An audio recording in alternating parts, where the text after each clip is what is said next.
And most especially, gusto ko rin pasalamatan si Frank and yung SGA na for giving us another chance to wear the uniform.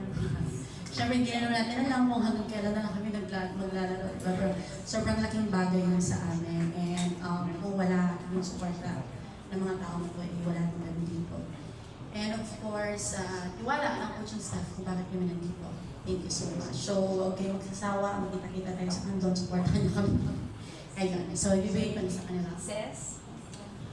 Siyempre po, we're inviting all the Filipinos to support us sa Kandon.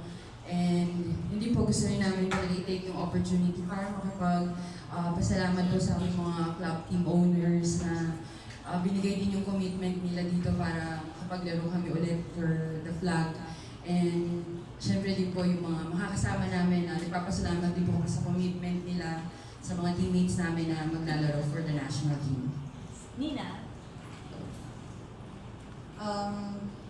Thank you po sa... Gusto ko lang po din po magpasalamat sa opportunity yung binigay sa akin na maging part ng national team. And of course, also din kay Rico Frank kasi siya talaga yung pinakauna nag-push ako na maging part ng sumali. Kaya, thank you din. And also, with my ates, thank you din sa ginagayad po nila kami everyday and to the coaches na nagtsatsagang magturo sa despite sa kakulitan ng mga bata namin.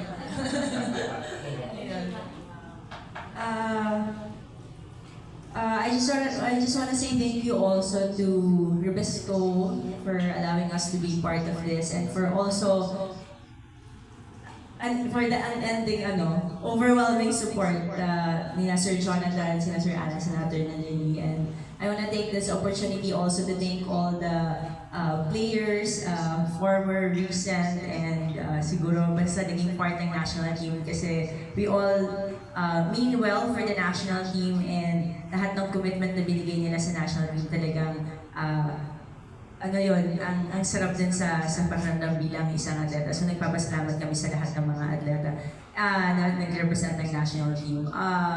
And ng ALAS din. And to our federation, despite all the challenges, we're very, very grateful na patuloy pa rin ang paglaban nila para magkaroon ng national team. And hopefully, we're all here as mga veterans and mga bata and mga coaches and yung mga former na mga naging part din ng national team na to help siguro build a better and a more siguro powerful PNBF. So we're really hoping na magtuloy-tuloy at sana mas maging tayo, siguro united and mas committed for the betterment of the PNBF. So maraming salamat po sa patuloy na pagsuporta sa national team, sa lahat ng mga atleta. Maraming salamat po. Iba daw yung galing sa labas. Coach! Una sa lahat, maraming salamat sa opportunity na na-invite kami dito dahil malaking bagay para sa amin to na may share namin kung ano yung saloobin namin. And then, of course, sa lahat ng tumulong para mabuo namin yung pool namin sa PNBF, sa SGA, sa Ribisco, sa mga schools na nagbigay ng mga players nila. And I think sa family namin lahat dahil siyempre yung suporta and siguro sa country natin, ilalaban namin ito hanggang dulo and para sa inyo. Salamat.